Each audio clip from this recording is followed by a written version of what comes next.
ഫേസ്ബുക്കിലും റീൽസിലൊക്കെ വൈറലായിക്കൊണ്ടിരിക്കുന്ന ഒരു റെസിപ്പിയുടെ വീഡിയോ ആയിട്ടാണ് ഞാൻ വന്നിട്ടുള്ളത്. 1-2 മിനിറ്റിൽ തന്നെ പെട്ടെന്ന് ചെയ്തെടുക്കാൻ പറ്റുന്ന നല്ലൊരു സൈഡ് ഡിഷ് കൂടിയാണ്. അപ്പോൾ എങ്ങനെയാണെന്ന് നമുക്ക് കണ്ടു നോക്കാം. പാൻ സ്റ്റൗവിൽ വെച്ച് ചൂടാകുമ്പോഴത്തേക്കും ഒരു ടേബിൾ സ്പൂണ് വെളിച്ചെണ്ണ ഒഴിച്ച് കൊടുക്കുക. വെളിച്ചെണ്ണ തന്നെ എടുക്കാൻ ശ്രദ്ധിക്കുക. അതിലോട്ട് 1/2 ടീസ്പൂണ് ചെറിയ ജീരകം ഇട്ട് കൊടുക്കുക. അത് പൊട്ടി തുടങ്ങണം. എന്നിട്ട് 4-5 വെളുത്തുള്ളിയും കൂടി എടുത്തിട്ടുണ്ട്. നല്ലവണ്ണം ഇതൊന്ന് സോട്ടാക്കി എടുക്കണം. ഈ എണ്ണയിൽ കിടന്നിട്ട് ഒരു കളർ ചേഞ്ച് ആകുന്നത് വരെ ഇങ്ങനെ ആക്കി കൊടുക്കാം. എന്നിട്ട് നമുക്കിനി ആവശ്യമുള്ളത് ചെറിയ ഉള്ളിയാണ്. ഒരു 5-6 നിങ്ങൾക്ക് ഇഷ്ടത്തിനനുസരിച്ചിട്ട് എടുത്തു കൊടുത്താൽ മതി. ഉള്ളിയുടെ എണ്ണ അനുസരിച്ചിട്ട് നല്ല ടേസ്റ്റാണ് ഇതിനുണ്ടാവുക. ഉള്ളി ഒന്ന് കളർ മാറുന്നത് വരെ നമുക്ക് ഇന്ന് വഴറ്റിയെടുക്കണം. എല്ലാം ചെറിയ തീയിലിട്ടിട്ട് വേണം ഇതൊക്കെ ഒന്ന് വഴറ്റിയെടുക്കാനായിട്ട്. അപ്പോഴേ നല്ല രീതിയിൽ ഒന്ന് ഫ്രൈ ആയിട്ട് കിട്ടുള്ളൂ.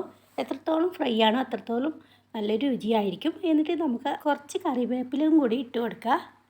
അതും കൂടി ഒന്ന് ഫ്രൈ ആക്കി എടുക്കണം. ഇനി ഞാനിപ്പോൾ 3 കാശ്മീരി മുളകാണ് ഇട്ട് കൊടുക്കുന്നുള്ളത്. നിങ്ങളുടെ കയ്യിൽ മറ്റേ മുളകാണെങ്കിൽ എരിവിനനുസരിച്ചിട്ട് ചേർത്ത് കൊടുത്താൽ മതി കേട്ടോ. ഈ മുളകിനാണെങ്കിൽ അത്ര വലിയ എരിവില്ല. ഇപ്പം ഞാൻ 3 ഇവിടെ ചേർക്കുന്നുള്ളൂ. അതും കൂടി ഒന്ന് വഴറ്റി വരണം. ഈ മുളകൊക്കെ ഒന്ന് വീർത്ത് വരുന്നത് വരെ നമുക്ക് ഇങ്ങനെ ഒന്ന് റോസ്റ്റ് ചെയ്തെടുക്കുക. പ്രത്യേകം ശ്രദ്ധിക്കാനുള്ളത് തീ ഒന്ന് കുറച്ച് കൊടുക്കാൻ ശ്രദ്ധിക്കുക. ഇനിയിപ്പോൾ ഇതിലോട്ട് 4 ഈത്തപ്പഴം കൂടി ചേർക്കുന്നുണ്ട്.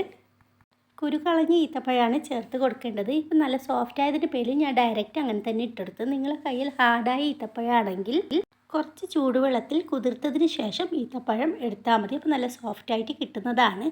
അതും കൂടി ഇതേപോലെ ഒന്ന് വഴറ്റി കൊടുക്കുക. ഇതേ സമയം നിങ്ങളുടെ കയ്യിൽ പുളി ഉണ്ടെങ്കിൽ ഒരുണ്ട പുളിയും കൂടി ചേർത്ത് കൊടുക്കുക. ഞാനിപ്പോൾ പുളി ചേർക്കുന്നില്ല. പിന്നെ കുറച്ച് കിസ്മിസും കൂടി ചേർക്കുന്നുണ്ട്. കിസ്മിസ് ചേർത്താൽ നല്ല ഗുണങ്ങളാണ്. നമ്മുടെ സ്കിൻ ഗ്ലോ ആവാനും രക്തക്കുറവിനൊക്കെ നല്ലതാണ്. നിങ്ങൾക്ക് ഇഷ്ടമുണ്ടെങ്കിൽ ഇട്ട് കൊടുക്കുക. കുറച്ച് കിസ്മിസ് ചേർത്ത് കൊടുത്താൽ മതി കേട്ടോ. എന്നിട്ട് എല്ലാം കൂടി ഇതേപോലെ ഒന്ന് വഴറ്റിയിട്ട് നമുക്കിതിൻ്റെ തീ ഓഫ് ചെയ്യാം. ഈ കിസ്മിസ് ഒന്ന് പൊങ്ങി വരുന്നത് വരെ ഒന്ന് വഴറ്റി കൊടുത്താൽ മതി. നല്ലവണ്ണം തണുക്കട്ടെ. അതിനുശേഷം നമുക്ക് മിക്സിയുടെ ചെറിയ ജാർ എടുക്കുക. അതിലോട്ട് ഇതെല്ലാം കൂടി ഒന്ന് ഇട്ട് കൊടുക്കുക. നല്ലവണ്ണം ചൂട് പോയതിന് ശേഷം മാത്രം ഇങ്ങനെ ചെയ്തെടുത്താൽ മതി കേട്ടോ. ഇനിയിപ്പോൾ ഞാൻ 1 സ്പൂണ് വിനാഗിരിയും കൂടി ചേർക്കുന്നുണ്ട്. പുളി ചേർത്താൽ വിനാഗിരിൻ്റെ ആവശ്യമില്ല. പിന്നെ കുറച്ച് ഉപ്പും കൂടി ചേർത്ത് കൊടുക്കുക. എന്നിട്ട് ഒന്ന് ക്രഷ് ചെയ്തിട്ട് എടുക്കുക. പേസ്റ്റ് പോലെ അരക്കേണ്ട ആവശ്യമില്ല. 1-2 പ്രാവശ്യം ഒന്ന് പൾസ് ചെയ്തെടുത്താൽ മതി. അപ്പോൾ ഇങ്ങനെ തന്നെ കിട്ടുന്നതാണ്. ഇതിൽ വെള്ളം ചേർക്കേണ്ട ആവശ്യമൊന്നുമില്ല. അങ്ങനെ തന്നെ അരച്ചെടുത്താൽ മതി. നിങ്ങൾക്ക് നല്ലവണ്ണം അരിഞ്ഞ് കിട്ടുന്നില്ലെങ്കിൽ കുറച്ചും കൂടി വെളിച്ചെണ്ണ ചേർത്ത് കൊടുത്തിട്ട് അരച്ചെടുത്താൽ മതി കേട്ടോ. അപ്പോൾ ഇത് സൈഡ് ഡിഷായിട്ട് ചോറിൻ്റെ കൂടെ പ്രത്യേകിച്ച് മന്തിയൊക്കെ ഉണ്ടാക്കുന്ന സമയത്ത് സൈഡ് ഡിഷായിട്ട് കഴിക്കാൻ നല്ല മാച്ചാണ്. നല്ല ടേസ്റ്റാണ് ഇത് കഴിക്കാനായിട്ട്. അപ്പോൾ നിങ്ങൾ ആദ്യമായിട്ടാണ് ചാനൽ കാണുന്നുണ്ടെങ്കിൽ റെസിപ്പി ഇഷ്ടമായാൽ ഒന്ന് സബ്സ്ക്രൈബ് ചെയ്യണേ. പിന്നെ ബിരിയാണീൻ്റെ കൂടെ കഴിക്കാൻ നല്ലതാണ് കേട്ടോ.